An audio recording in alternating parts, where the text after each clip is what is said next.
Boa noite, meus irmãos. Graça e paz. Graça e paz. Uma ousadia e um prazer ao mesmo tempo estar aqui em frente com esse microfone em mãos para anunciar mais uma vez a palavra do Senhor. Eu quero começar o estudo de hoje, na verdade, trazendo à mente de vocês o estudo da semana passada. Porque na semana passada a gente teve o começo dessa perícope, né? Está lá em Lucas, capítulo 11. Eu vou usar hoje a NAA, tá? Lucas, capítulo 11, a partir do verso 37, porque nós estamos ainda dentro desse momento. Então, diz assim: ao falar essas palavras, um fariseu o convidou para uma refeição na sua casa. Entrando na casa, Jesus tomou lugar à mesa. O fariseu admirou-se ao ver que Jesus não tinha se lavado antes de comer. Mas o Senhor disse: vocês fariseus limpam o exterior do copo e do prato, mas o interior de vocês está cheio de roubo e de maldade. Seus tolos, quem fez o exterior não é o mesmo que fez o interior? Mas deem como esmola o que está dentro do copo e do prato, e tudo lhe será limpo. Mas ai de vocês, fariseus, porque vocês dão o dízimo da hortelã, da arruda e de todas as hortaliças, e desprezam a justiça e o amor de Deus. Vocês deveriam fazer essas coisas sem omitir aquelas. Ai de vocês, fariseus, porque gostam da primeira cadeira nas sinagogas e das saudações nas praças.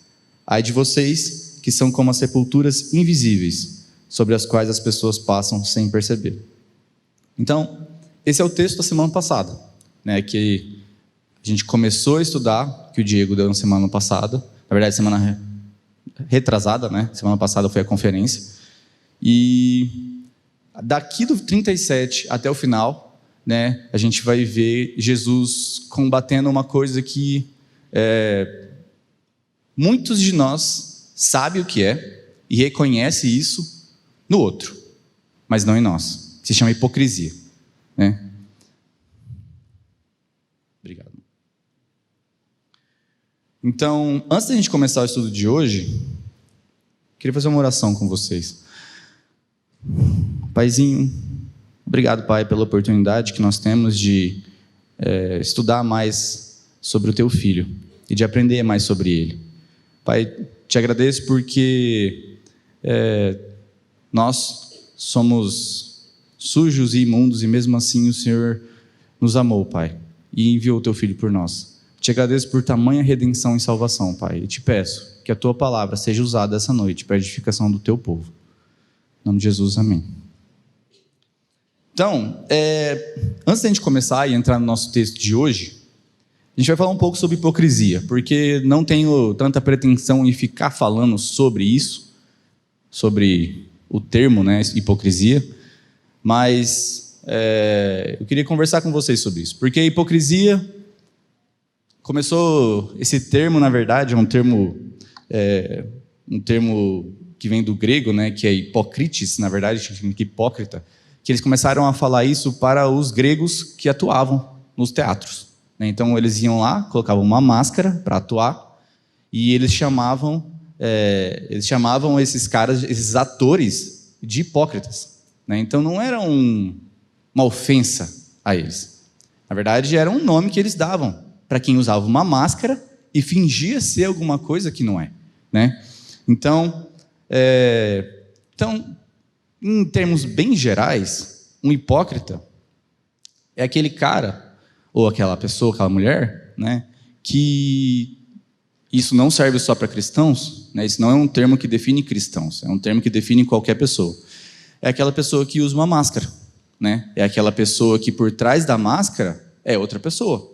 Porque se ela fosse a mesma pessoa de máscara ou sem, não precisaria usar uma máscara. Simplesmente seria ela. Então, em termos gerais, hipocrisia é isso. E por que as pessoas, em via de regras, agem dessa forma? Por que as pessoas chegam ao ponto de falar assim: eu vou ser uma coisa por fora e outra por dentro? Jesus fala aqui, Vocês limpam por fora do copo e por dentro não. Algum de vocês já lavou louça e pegou o copo, lavou por fora e por dentro não? Algum de vocês já pegou um prato, lavou por baixo e em cima não? Então é isso que Jesus está fazendo aqui. Ele está falando assim, vocês estão lavando por fora e não por dentro. Então, essa analogia que está sendo usada aqui define um comportamento falso, basicamente. E lá fora da igreja, lá fora dessa igreja principalmente, porque aqui nessa igreja não acontece isso, ironia, as coisas acontecem no mundo assim, da forma que são, porque as pessoas não querem ser vistas como elas são. Então tem aquele cara que, quantas vezes a gente vê uma pessoa defendendo, e eu não vou nem pensar em política aqui, mas a gente pode pensar em vários aspectos, no nosso trabalho, enfim, um cara defendendo uma posição, seja ela uma posição politicamente correta, só que eventualmente quando chega a hora quando ela está com raiva, ou quando ela está com muito medo, e ela precisa tirar a máscara e agir com todo o ser dela, ela mostra de fato quem ela é. Quantas vezes a gente vê vídeos de namorados, quando colocado numa situação de risco, junto com a namorada, sai correndo e larga o namorado para trás. Fora daquela situação, o cara é um valentão, um cara é corajoso, mas quando ele é colocado à prova, ele mostra quem ele é. Mas na igreja, eu penso que isso acontece por um motivo diferente. Não é porque eu quero parecer para o mundo simplesmente por isso uma coisa que eu não sou. Eu penso que tem uma camada um pouco mais abaixo nisso. A gente tem estudado nas quartas-feiras o livro de Gálatas, a carta de Paulo aos Gálatas. E lá, deixa eu tirar meu celular, vai ficar fazendo barulho no meu bolso. Lá na carta aos Gálatas, Paulo fala bastante sobre a justificação pela fé. E o que faz um cristão se sentir na condição de que ninguém pode saber do pecado dele? O que faz um cristão, uma pessoa que de fato reconheceu o Senhor Jesus Cristo, olhar e falar assim, o meu pecado não pode ser exposto porque eu sou santo, ou porque as pessoas vão ter vergonha de mim, ou porque eu vou ter vergonha de mim. Então, eu penso que muitas vezes nós, cristãos, agimos dessa forma porque nós não entendemos como quão grande foi a obra de Cristo. Jesus morreu naquela cruz para que nós fôssemos livres do pecado. E Ele conhece o seu pecado. Se nós estamos agindo da forma que nós estamos agindo, deixando as pessoas verem só uma parte nossa, mas não o todo nosso, se nós não confessamos pecados uns aos outros, se eu falo do meu irmão pelas costas, se eu adultero, se eu faço qualquer coisa que seja, que eu não posso falar, é aquele pecado que ninguém pode saber, que eu preciso guardar 7 chaves, porque se alguém ficar sabendo daquele pecadinho em específico, a imagem do Zé, do Fernando, quem vocês quiserem chamar, a imagem da Carol, do Samuel, da Carol, do Jubiga, do Diego, enfim, a imagem de qualquer um de vocês, vai cair essa máscara. E aí, quem você eu? Aí, meu irmão, você vai ser aquele pelo qual o Senhor Jesus pagou o preço. E a gente entender isso é importante. Porque se a gente entende que o sacrifício de Jesus foi suficiente por nós, e que eu não preciso da sua aprovação, eu não preciso do seu ok, eu não preciso da sua validação, eu não preciso da validação de ninguém, mas do meu Deus, aí eu não preciso usar máscara. Porque eu sei que o meu pecado que eu quero esconder de vocês, Deus já conhece. Ele. Aquele que vai cobrar a conta no final, já conhece meu pecado. Porque nenhum de vocês tem poder em cima do meu pecado. Nenhum de vocês tem poder para cobrar, porque esse preço já foi pago. Jesus pagou na cruz a conta integral. Então, a hipocrisia no cristão advém da nossa incredulidade. Então, nesse estudo de hoje, o que a gente consegue ver, a gente vai conseguir ver nesses caras que são os intérpretes da lei, é que a incredulidade deles é o que leva eles a serem hipócritas, porque eles não creem em Cristo.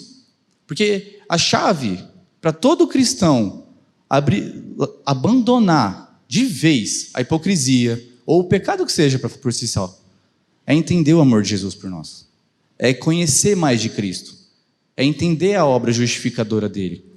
A imputação do nosso pecado em Jesus na cruz é o que nos dá garantia de que está tudo bem as pessoas saberem quem eu sou. Porque eu sou um filho amado do Pai.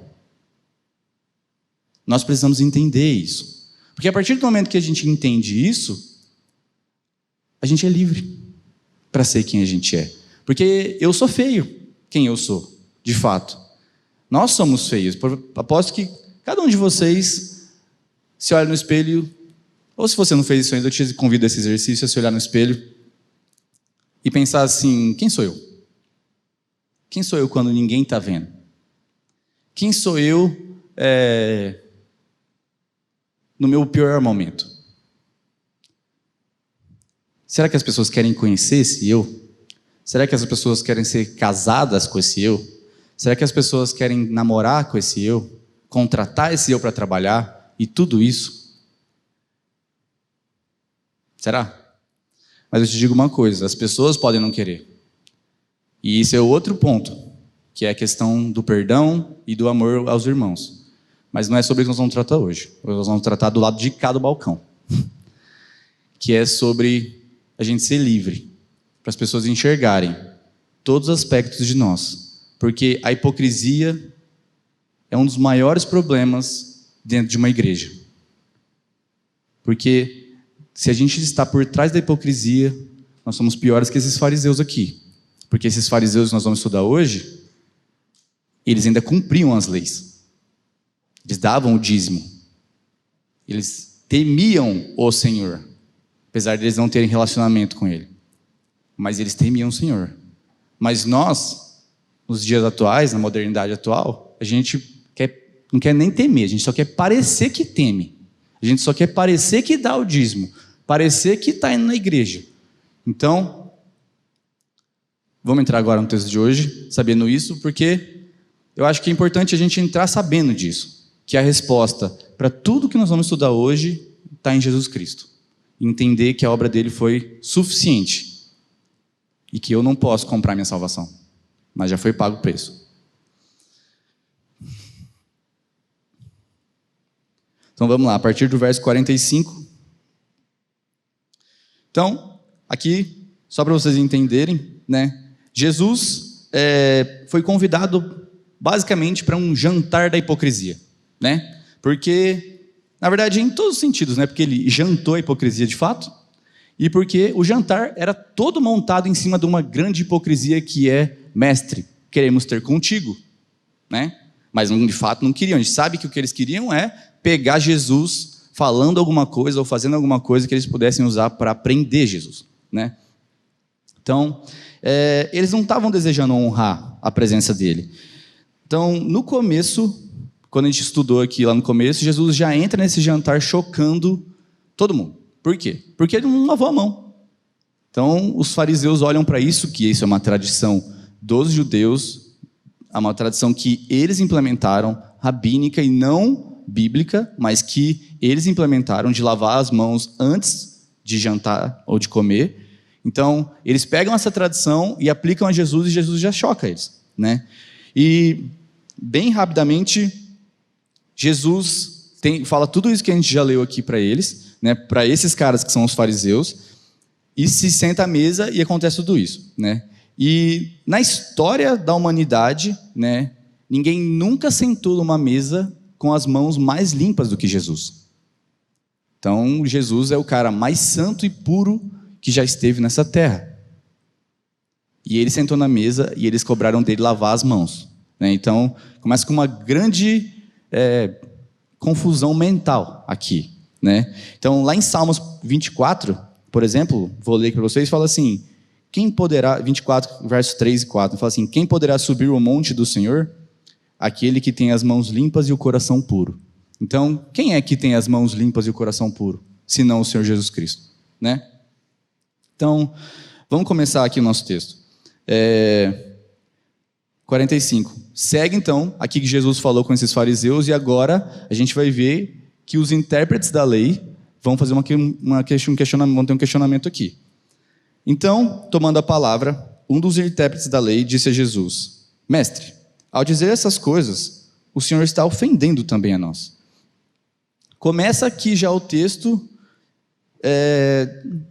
com eles sendo petulantes até, né? Porque esses caras que são os intérpretes da lei, só para vocês terem contexto, acho que até eu fiz essa mesma confusão por muito tempo na minha mente, né? Quando a gente lê escriba, intérprete da lei, fariseu, o que é isso, né? Os fariseus são como se fosse um partido político lá naquela época, né? Então tinham os fariseus, os saduceus, e enfim. E esses caras que são os intérpretes da lei, eles podiam ser tanto fariseus quanto saduceus. Frequentemente eles eram fariseus. Nessa cena aqui, a gente não sabe, mas provavelmente eles eram, porque em outros textos fala que sim, né? Então, Jesus chama eles de fariseus, escribas e tal, e nunca fala saduceus, então a gente pode entender que sim. Eles eram uma pequena parte dos fariseus que eram responsáveis por interpretar a lei. Então, toda vez que tivesse algum questionamento sobre o que a lei quis dizer, eles eram responsáveis por interpretar isso, né? Então, eles eram os doutores da lei. Os peritos da lei são um subgrupo dos fariseus especializado em uma área de estudo, a hermenêutica e exegética, e a interpretação da lei mosaica. Assim, com eles não eram líderes religiosos espirituais, então eles não eram aqueles caras que eram responsáveis por ir lá e fazer um exorcismo, por exemplo. Mas eles eram responsáveis por dirimir, ou seja, para resolver qualquer dúvida que pudesse ser levantada sobre a lei. Então, pega lá uma passagem que é super difícil de entender. Que a gente pega uma passagem X, pega lá Romanos 7, por exemplo, pega um texto e fala assim, mas o que quer dizer isso? Ou Hebreus, Dimitri vive mandando texto de Hebreus, ou me ajuda a entender aí, né? Então, pega um texto que é difícil de entender, e o Dimitri acha que eu sou intérprete da lei, né? Porque ele me manda o texto, mas eu não sou, né? Mas enfim, esses caras são responsáveis por responder esses questionamentos, né? Então, eles vão pegar esse texto, que é a lei, que é difícil de entender, você pega Levíticos, por exemplo, o que quer dizer isso? Deuteronômio, assim vai, e eles são responsáveis por traduzir isso de um jeito que o povo entenda, tá? Então, esses são os intérpretes. Eles estavam no Sinédrio, eles estavam em vários aspectos da vida religiosa daquela época, mas eles não são um grupo separado, como se eles fossem de outro partido, eles fazem parte de uma nata teológica dos fariseus, tá? Então, quando eles chegam e perguntam logo de cara aqui no primeiro verso 45, mestre, eu disse essas coisas, o Senhor está ofendendo também a nós, é como se fosse assim, mas assim, o Senhor está nos ultrajando, Senhor.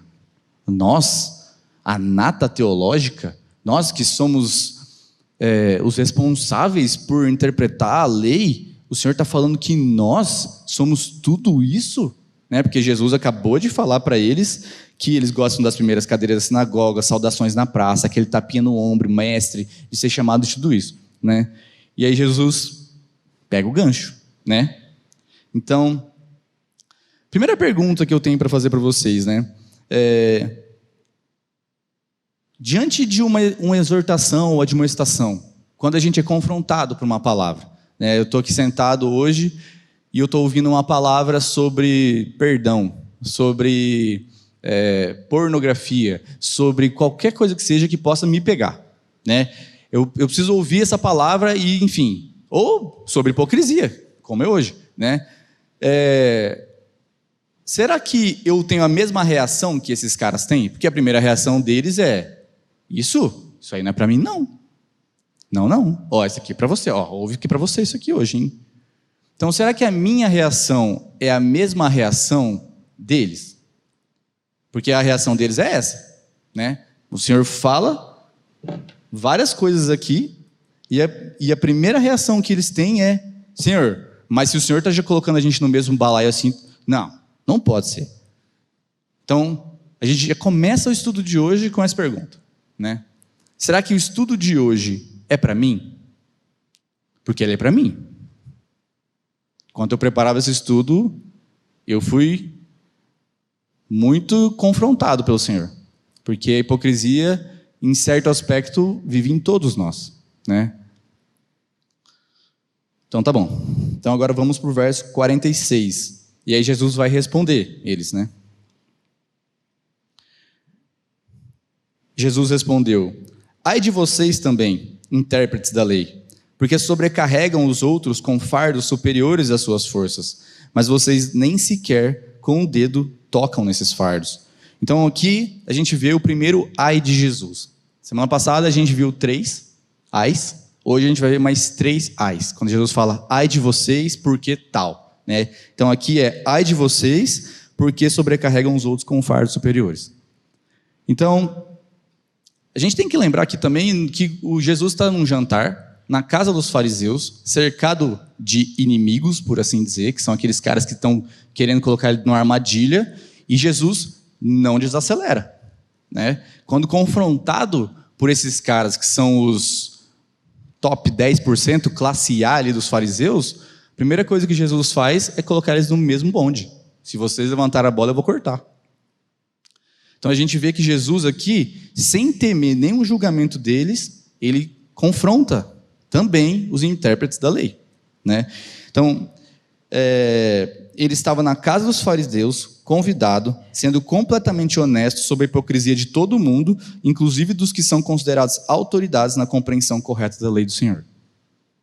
Então é como se você tivesse num jantar que tivesse, sei lá, todos os ministros de um tribunal superior, que não no nosso país, porque aqui vai gerar uma confusão, mas que são pessoas muito importantes. Você é colocado perante todas as pessoas e você chega para essas pessoas e chama todo mundo de hipócrita. Então, é isso que Jesus está fazendo aqui, né?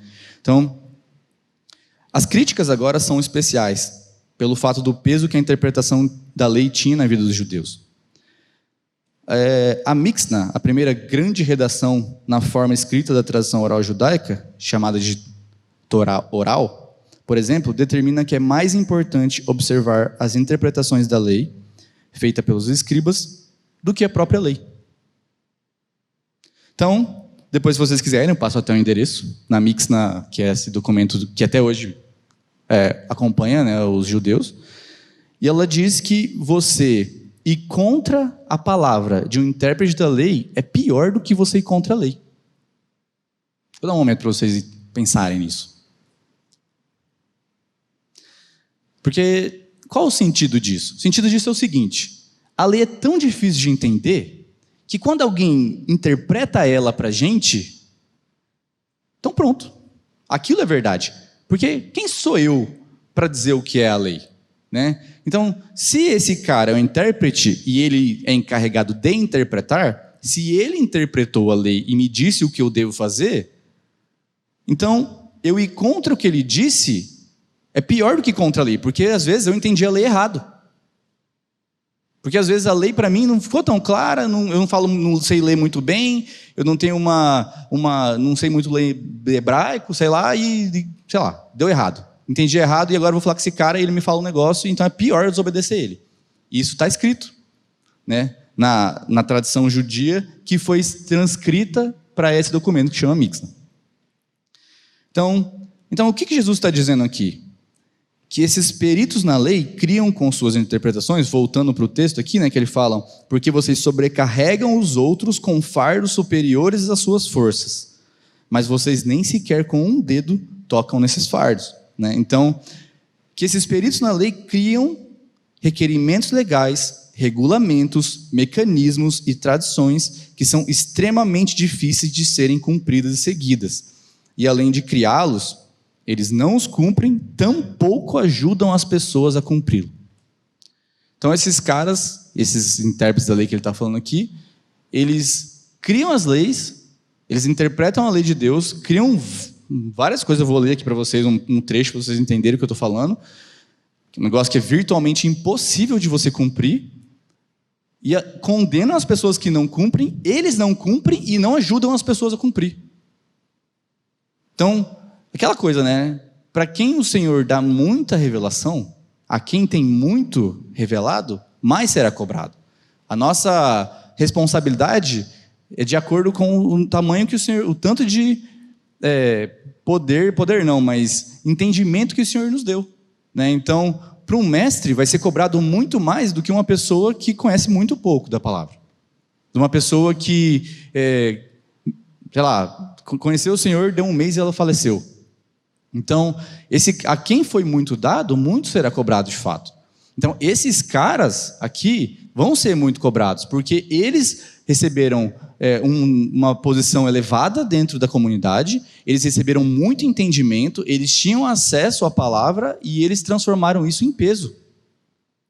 Peso tamanho que as pessoas não conseguiam cumprir, né? Então,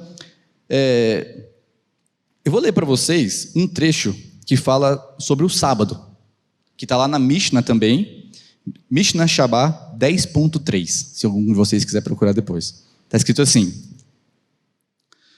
e é bem prático, tá? O que deve-se fazer no sábado. Aquele que transporta um objeto para o domínio público no Shabbat, quer o tenha realizado com a mão direita ou a esquerda, quer o tenha carregado no colo ou nos ombros, é responsável. Todos esses métodos típicos de transportar um objeto, pois esse era o método de transportar os vasos sagrados do tabernáculo, empregado pelos filhos de Querá no deserto. Todos os trabalhos proibidos no Shabá são derivados do tabernáculo, incluindo o trabalho proibido de ser realizado de domínio em domínio. Mas aí entra o que é permitido no Shabá. E aí, eu não sei se algum de vocês conhecia isso, mas eu não, e eu fiquei em choque.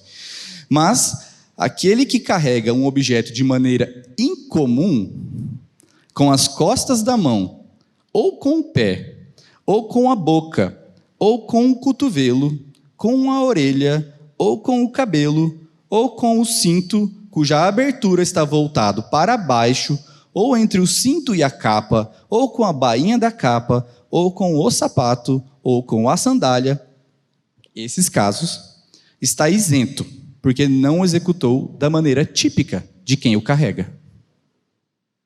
Então, isso é uma das tradições que são para o Shabá, que os judeus, que esses caras interpretaram, chegaram à conclusão disso. Você pode carregar, mas com as costas da mão. Quero carregar um negócio, meu celular, tenho que pôr atrás da minha mão assim e sair andando assim com ele, entendeu? Então, gente, é um absurdo isso. Então, o que Jesus está combatendo aqui são essas coisas, né? Porque além deles criarem esses mecanismos, eles não ajudavam as pessoas a executar esses mecanismos. E eles mesmos, na maioria das vezes, eles incorriam nisso, mas se ninguém visse, está tudo bem, né? A gente vê isso hoje acontecendo em muitas igrejas, né?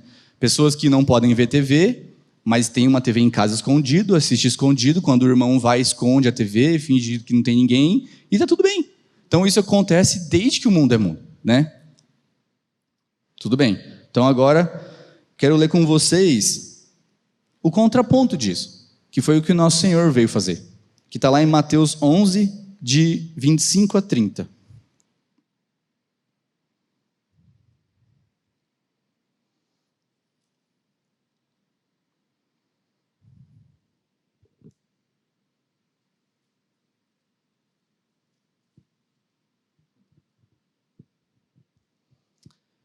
Por aquele tempo, Jesus exclamou: graças te dou, ó Pai do céu e da terra, porque escondeste essas coisas dos sábios e instruídos e as revelaste aos pequeninos. Sim, ó Pai, porque assim foi do teu agrado. Tudo me foi entregue por meu Pai. Ninguém conhece o Filho a não ser o Pai, e ninguém conhece o Pai a não ser o Filho e a quem o Filho o quiser revelar. Venham a mim todos vocês que estão cansados e sobrecarregados, e eu os aliviarei. Tomem sobre vocês o meu jugo e aprendam de mim, porque sou manso e humilde de coração, e vocês acharão descanso para a sua alma, porque o meu jugo é suave e o meu fardo é leve. Então, é esse Jesus, é esse Senhor que estava na mesa com os judeus. Eles estavam diante do nosso Salvador, desse que alivia o jugo, querendo que ele lavasse a mão. Eles estavam diante desse Senhor, que nos libertou da escravidão do pecado, que carrega o nosso fardo conosco, que pagou o preço, cobrando dele tradições que eles mesmos inventaram. Nós vamos ler mais adiante. Então, esse começo desse texto que a gente acabou de ler, que ele fala: graças te dou, Senhor do céu e da terra, porque escondestes essas coisas dos sábios e instruídos e as revelastes aos pequeninos. Meus irmãos, esses intérpretes da lei não tiveram nem chance, porque Deus não revelou a eles. Deus revelou aos pequeninos, para provar a loucura do Evangelho. Porque a loucura do Evangelho é a salvação daqueles que precisam de salvação. É a salvação daqueles que são pecadores e que estão sem máscara. Meus irmãos, nosso Senhor é tão maravilhoso que Ele ignora todas as nossas máscaras. E nós podemos chegar diante dEle nus, como somos. E Ele vai jogar os nossos pecados no mar do esquecimento. Nós precisamos ter consciência disso, para que nós não trabalhemos em favor da nossa imagem, para que nós trabalhemos em favor do reino de Deus, que nós pensemos como um corpo e não como indivíduos, que nós pensemos como um corpo de Cristo e não como alguém que está tentando proteger quem eu sou. E eu faço uma pergunta para vocês: será que nós temos dado conselhos para as pessoas que aliviam o fardo delas? Será que a gente tem feito aquilo que a gente aconselha as pessoas a fazer? Será que eu tenho feito isso? Será que nós todos temos feito isso? Vivido aquilo que nós aconselhamos? Ou será que a gente está usando uma máscara como esses intérpretes estavam usando? Nosso conselho precisa ser coerente com a nossa vida e nosso testemunho. Vamos seguir. Verso 47, nós vamos ler até o 51.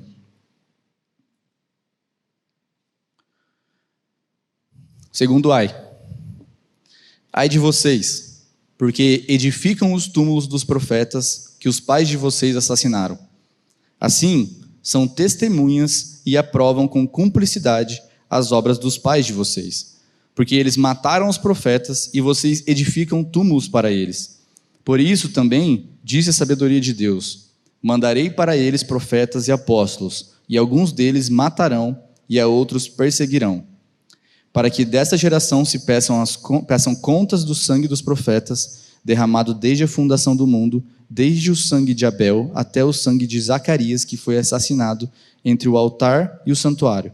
Sim, eu afirmo a vocês que se pedirão contas a essa geração.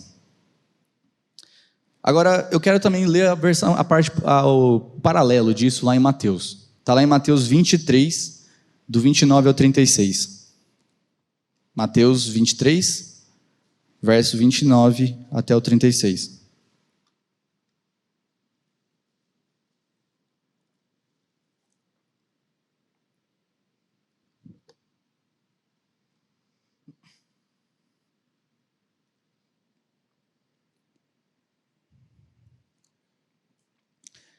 Ai de vocês, escribas e fariseus, hipócritas, porque vocês edificam os sepulcros dos profetas, enfeitam os túmulos dos justos e dizem, e essa parte não está em Lucas, mas está aqui, né? Então é importante a gente se atentar a isso.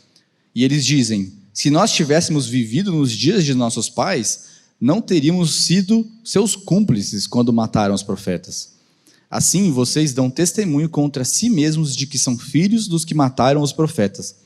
Portanto, tratem de terminar aquilo que os pais de vocês começaram.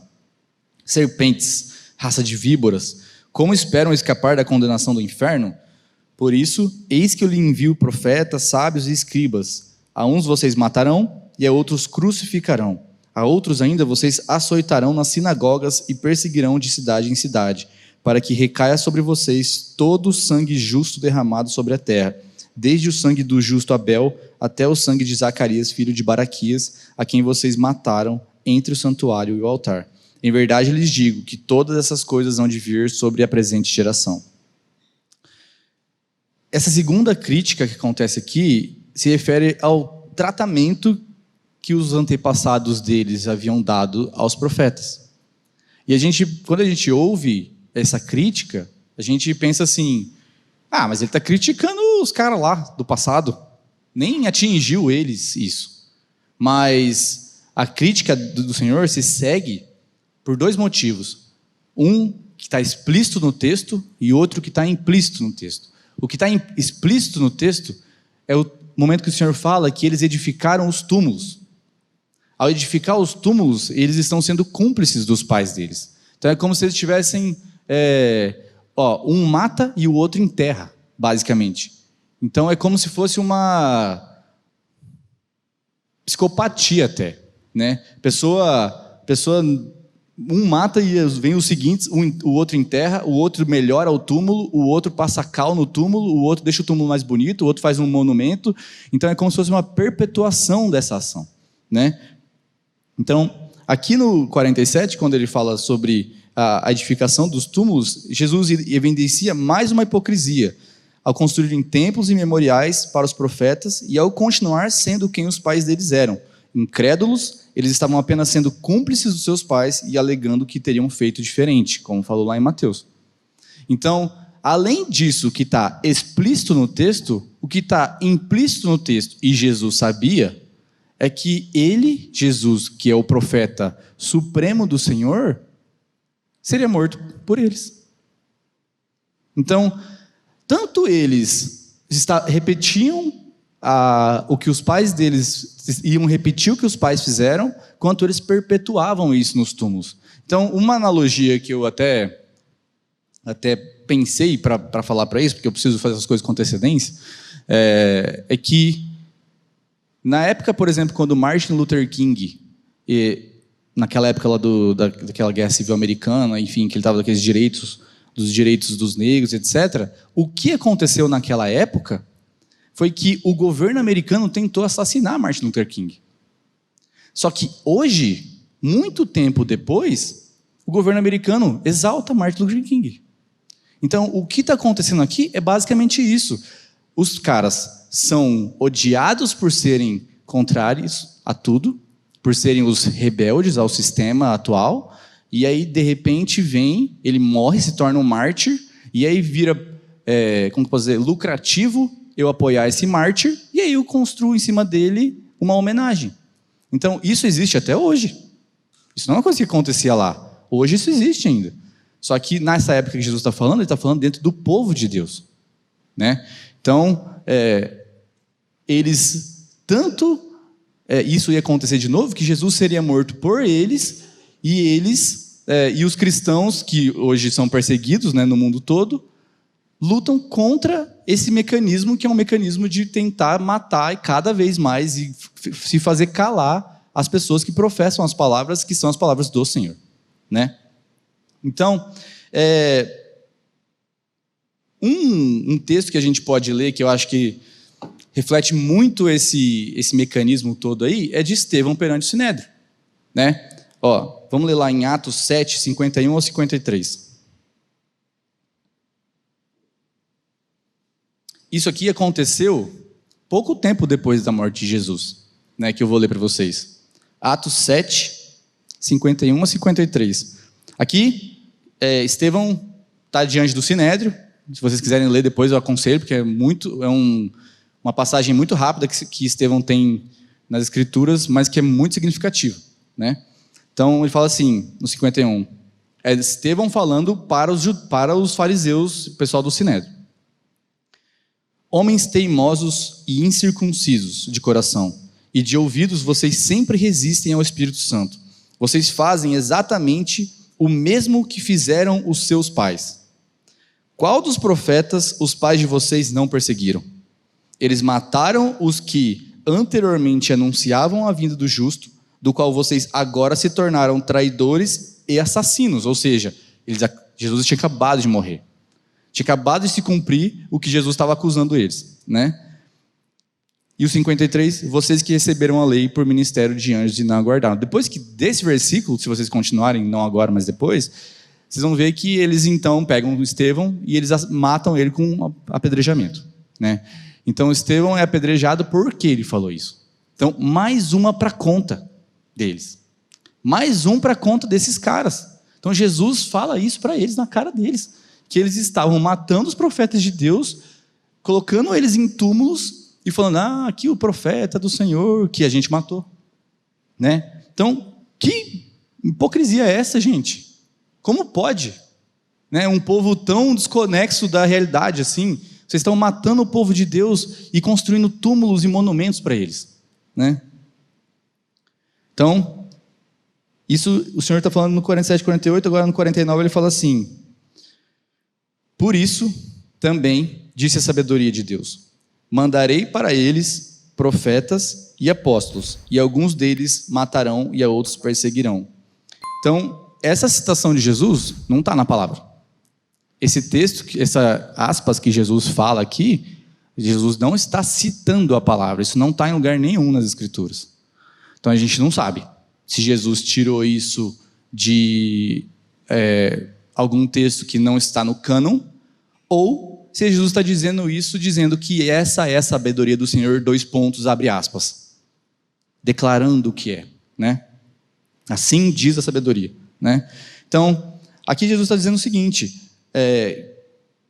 ele está dizendo que o que aconteceu até aqui foi que vocês mataram os profetas. E o que vai acontecer a partir daqui é que vocês vão matar os apóstolos. Então, a história só vai continuar. Vocês vão continuar fazendo isso. Né? Vocês vão continuar... Não quer dizer que vocês fizeram isso, os pais de vocês fizeram isso, e agora vocês são superiores e estão livres disso. Quer dizer que os pais de vocês fizeram isso, vocês vão fazer isso, e os que vierem depois de vocês vão fazer isso. Né? Porque o povo de Deus vai ser perseguido. E aí no 50 ele fala, para que dessa geração se peçam contas do sangue dos profetas derramado desde a fundação do mundo, desde o sangue de Abel até o sangue de Zacarias, que foi assassinado entre o altar e o santuário. Sim, eu afirmo a vocês que se pedirão contas a essa geração. Jesus está dizendo aqui que o sangue de todos aqueles que foram mortos por sua fidelidade a Deus vai ser cobrado. Vai ser cobrado daqueles que tiraram a vida dessas pessoas. Né? Nenhuma geração que persegue os santos de Deus vai ser poupada. Abel foi o primeiro mártir,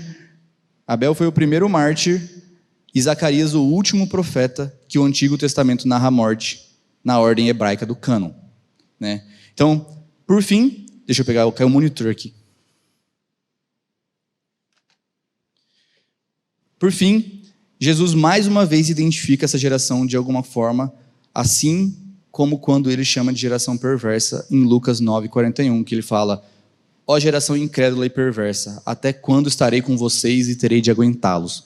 Então Jesus de novo coloca um rótulo e identifica essa geração como perversa, essa geração como alguma coisa. Por quê? Porque essa geração aqui, a geração não a nossa, mas a deles que ele está falando, a geração que está vendo o Senhor. É a geração que está vendo todas as profecias se cumprirem diante dos olhos deles. Eles estão vendo o Cordeiro de Deus, o Messias, aquele que veio para resgatar a todos nós diante dos olhos deles, e eles não estão crendo nisso. Que geração perversa é essa, meus irmãos? E nós? Porque provavelmente eu acabei de falar isso e você pensou, é verdade, esses caras viram Jesus Mas e nós? Né? Porque do mesmo jeito que eles tinham a revelação do Filho presente ali, nós temos toda a palavra de Deus como testificação do que o Senhor Jesus fez. A palavra de Deus nos testifica tudo que foi feito, porque isso que estava acontecendo era a história acontecendo, mas hoje nós temos toda a Escritura entregue em nossas mãos. Né? Então nós temos as cartas paulinas, nós temos o livro de Apocalipse, nós temos Atos, nós temos os escritos de Pedro, as cartas de João, tudo isso para nos guiar e para nos mostrar. Nós temos evidências, inúmeras evidências de Jesus. A natureza testifica do Senhor, as profecias vêm se cumprindo. E nós temos tudo isso e mesmo assim nós somos incrédulos, como eles são incrédulos. Então, que geração perversa a nossa, que mesmo depois de pago o preço, ainda pensa em si mesmo. Mesmo depois de pago o preço, a gente ainda olha para a nossa vida e pensa: eu acho que é mais importante eu permanecer intacto, o santo que eu sou, intacto perante as outras pessoas, do que o corpo ser edificado. Mesmo diante dessa evidência tão grande que é a vinda do nosso Senhor Jesus Cristo.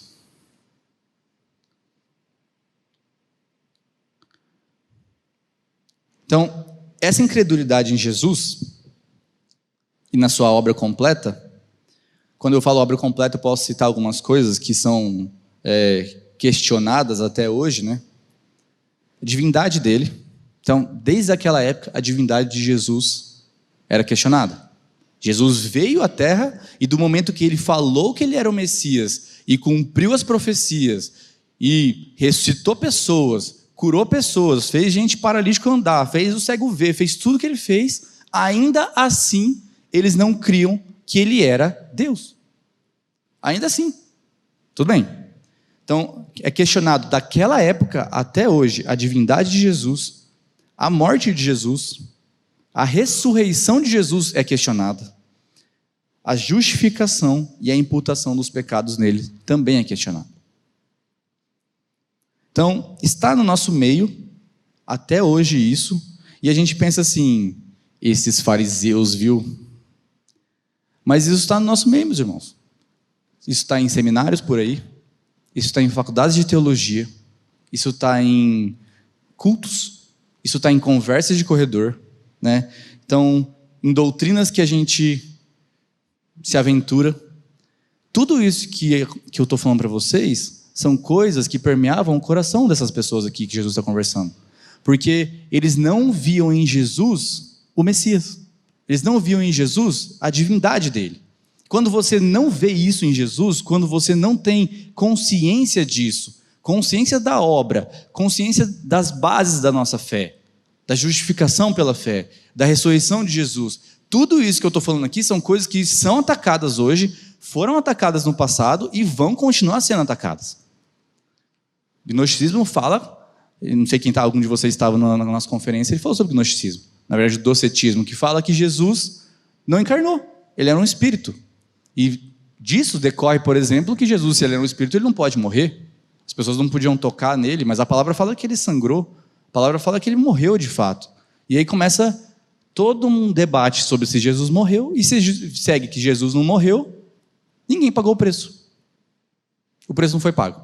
E eu estou condenado, né? Então, tudo isso gera incredulidade. Quando isso tudo gera incredulidade, isso faz com que nós persigamos pessoas que nós não concordamos, faz com que nós persigamos aqueles que anunciam a verdade, porque eu não creio naquilo que aquele cara está falando, faz com que nós ajamos com hipocrisia, porque eu não creio que o sacrifício foi completo, porque eu não creio que o sacrifício foi suficiente. Então, a nossa incredulidade produz em nós muita coisa ruim.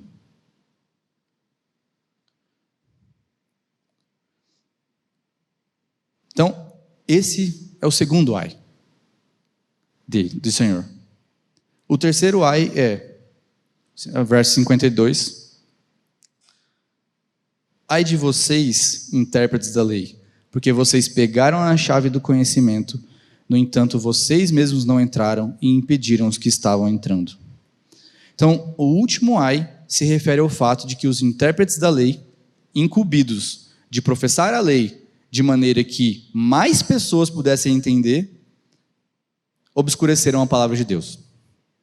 Além de transformar a lei em algo impossível de entender, eles ainda se satisfizeram em si mesmos.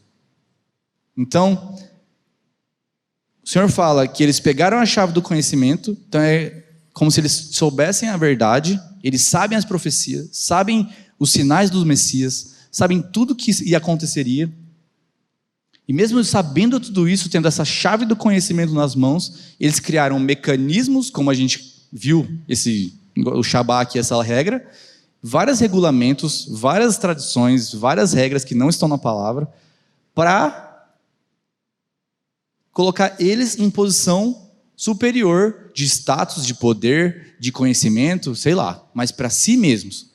Fazendo isso, eles impediram as pessoas de entender a lei, entender quem seria o Messias e qual era o objetivo da lei, o que a lei queria de fato, e por que eles ganharam tanto poder pela posição deles, eles mesmos não entraram. Então, lá onde, quando a gente leu agora no começo, lá em Mateus, Jesus fala: graças te dou, Pai, porque o Senhor escolheu não revelar para esses que são os intérpretes da lei. Mas o Senhor escolheu revelar para os pequeninos, que são aqueles de quem eles esconderam a chave do conhecimento, de quem eles esconderam as coisas. Então, é uma afronta muito grande ao sistema que estava presente na época. Então, o Senhor Jesus está colocando aqui uma derrota completa a eles, né? Então, além de transformar a lei em algo impossível de entender e praticar, eles ainda se satisfizeram tanto em si mesmos e no seu entendimento que esqueceram completamente do Deus da lei e que é o autor da palavra. Viviam uma vida externa de aparências e totalmente mascarada, sem vida. Um sepulcro caiado. Esse termo, sepulcro caiado, ele, às vezes a gente passa batido nele, né? Ouve tanto durante a vida, a gente não sabe o que é. Mas, se algum de vocês não sabe o que é, um sepulcro caiado é um sepulcro que você passa cal, branco, em cima.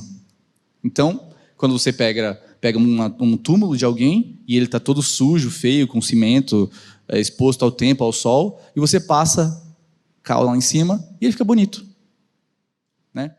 Tanto para ficar bonito, quanto para, lá no verso 44, que ele fala assim: ai de vocês que são como as sepulturas invisíveis, sobre as quais as pessoas passam sem perceber. Então, esse verso 44, que foi da semana passada, ele está querendo dizer o seguinte: não era... Na verdade, você ficava impuro se você tocasse no túmulo de alguém, se você pisasse em cima de um túmulo. E naquela época não existia um cemitério tão bonitinho como é hoje, com covas marcadas e um espaço bem delimitado. As pessoas enterravam as pessoas, sim, na beira da estrada, enfim, em qualquer lugar. E você não sabia, muitas vezes, se você estava pisando em cima de um túmulo. Então, eles pintavam de cal, pintavam de branco, para as pessoas, quando estiverem passando, saber que ali era um túmulo, e não pisar em cima. Então, por exemplo, nesse verso 44, quando ele está falando aqui, ele está dizendo que as pessoas estão se contaminando ao passar por cima, ao tocar nesses caras, sem saber, né? E, de novo, aqui, a gente consegue usar essa analogia ao sepulcro caiado, na verdade, porque o sepulcro nada mais é do que um negócio bonito por fora e podre por dentro, né? Esses caras eram maravilhosos por fora, detentores de muito conhecimento, conseguiam falar por horas, fazer orações extremamente longas e usar de várias artimanhas para convencimento do público, mas por dentro eles eram um copo sujo, como Jesus falou, né? Então, eu quero ler com vocês Marcos 7, do verso 5 a 8.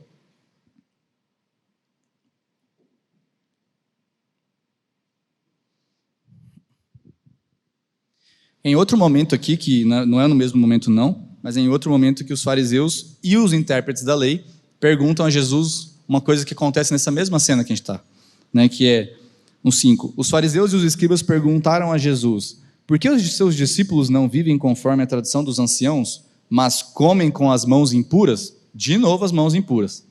E Jesus respondeu: bem profetizou Isaías a respeito de vocês, hipócritas, como está escrito: este povo me honra com os lábios, mas o seu coração está longe de mim. E em vão me adoram, ensinando doutrinas que são preceitos humanos. Rejeitando o mandamento de Deus, vocês guardam a tradição humana. Então, Jesus está dizendo aqui exatamente para eles o que ele está combatendo nessa cena, que outro momento que a gente está aqui agora, né? Em 3 versículos, na verdade em 4 versículos, o Senhor fala para eles que eles estão escolhendo amar tradição humana e não ao Senhor. De que vale eu entender a lei, eu sentar, estudar a lei, aprender tudo sobre ela e tudo que ela significa e aplicar a lei e entrar dentro e ser o maior conhecedor e saber de cabo a rabo tudo e não conhecer o Senhor? De que vale? Não vale nada. Porque a lei por si só não tem poder nenhum para me salvar. A lei por si só não tem poder nenhum para fazer milagres na minha vida, para conversar comigo, para me responder, para me confortar, para me dar consolo, para construir uma igreja como nós somos no corpo de Cristo. A lei não pôde enviar seu filho por nós, a lei não pôde fazer nada disso. Quem fez isso foi o Pai, que criou a lei. O Pai que criou a lei, que é Pai do nosso Filho, do nosso Senhor Jesus Cristo. É Ele que nós devemos buscar conhecer e não buscar conhecer mecanismos que nos façam parecer mais próximos dEle. Mas nós precisamos buscar ser de fato mais próximos dEle. Não de aparência, mas de fato. Né? Então, esse último ai do Senhor aqui é justamente querendo dizer para que eles, basicamente assim, além de não ajudar, vocês atrapalharam. Porque vocês sabiam tudo o que eu estou falando. Vocês sabem disso. Mas eles são incrédulos. E aí vocês complicaram a vida das pessoas. E além disso, vocês mesmos não estão entrando no reino. Vocês mesmos não estão entrando. Porque vocês são autossuficientes. Né? Então, nós que ouvimos essa mensagem que é o Evangelho, que são as boas novas, né? As boas novas da salvação, temos a chave do conhecimento nas nossas mãos. Então, quando Jesus está falando aqui, ele estava falando com os escribas e os intérpretes, e nós provavelmente, em nossa cabeça, nosso coração de não querer assumir responsabilidade nesse momento, pensa assim, esses escribas. Mas e nós, que também temos a chave do conhecimento? E nós, que temos as boas novas do Senhor para ser anunciadas em nosso coração, que temos oportunidade de conhecer essa salvação, será que nós estamos anunciando? Será que nós estamos criando empecilhos para as pessoas crerem no Evangelho? Será que a minha vida é um empecilho? Porque eu vivo uma vida de dualidade, onde eu sou um cara no final de semana e na segunda-feira eu sou outro? Ou porque eu simplesmente me acovardo perante situações?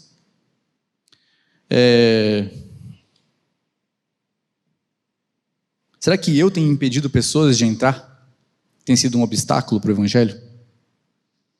Essa é uma pergunta importante para a gente fazer. No verso 53,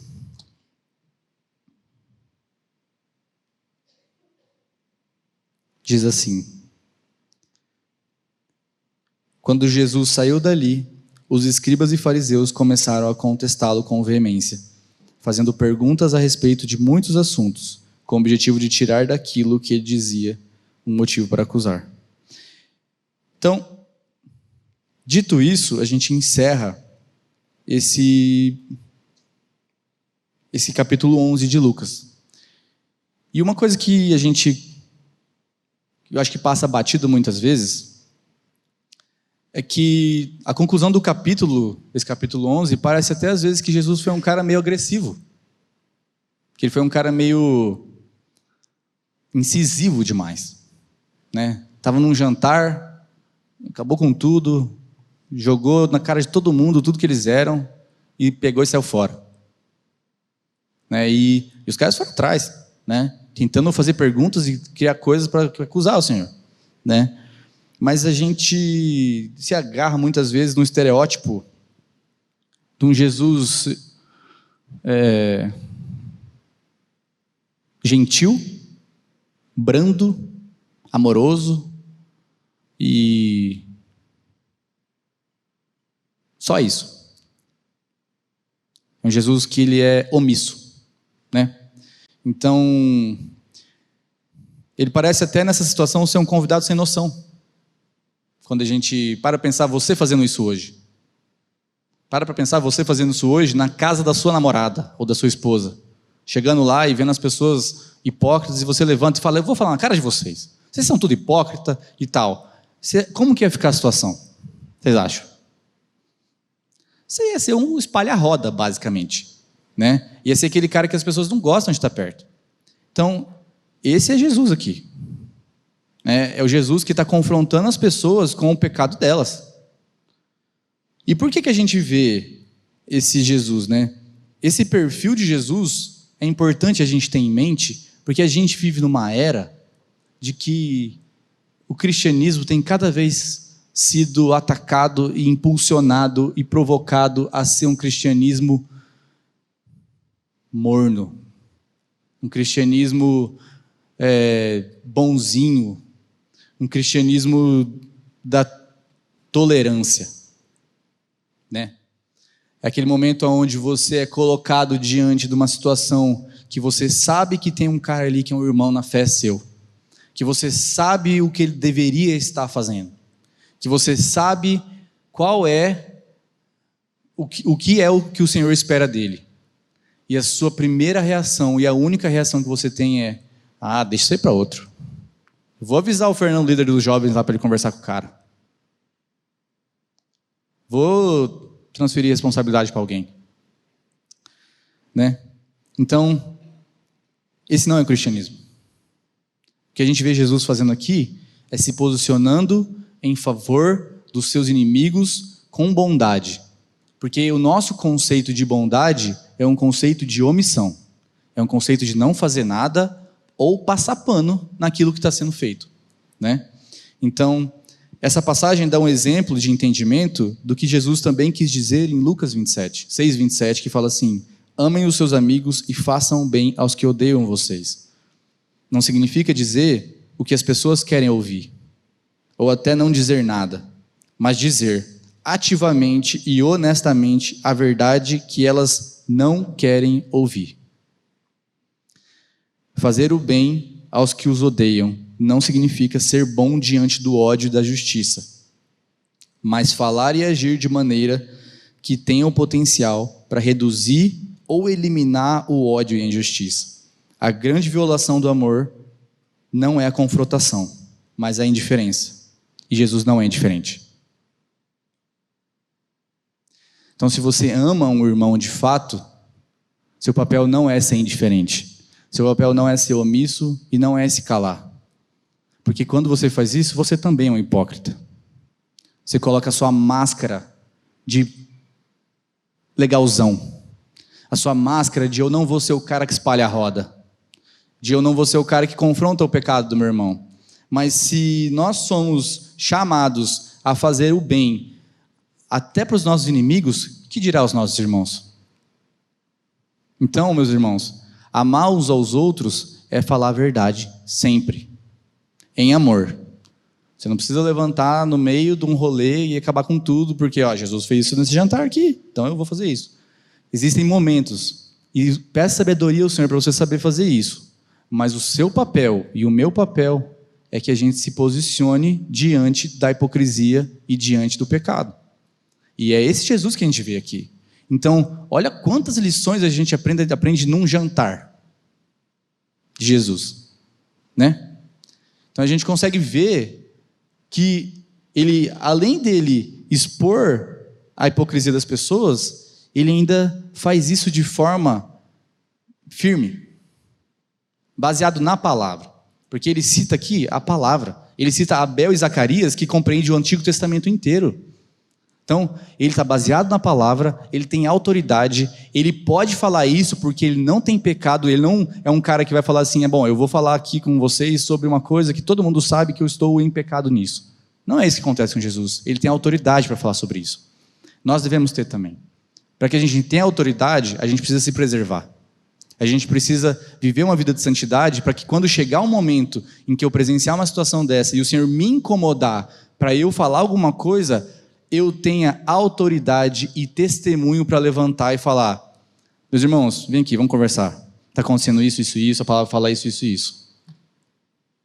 Porque se eu vivo uma vida medíocre de pecado, quem sou eu para levantar num jantar e fazer isso que o Senhor fez?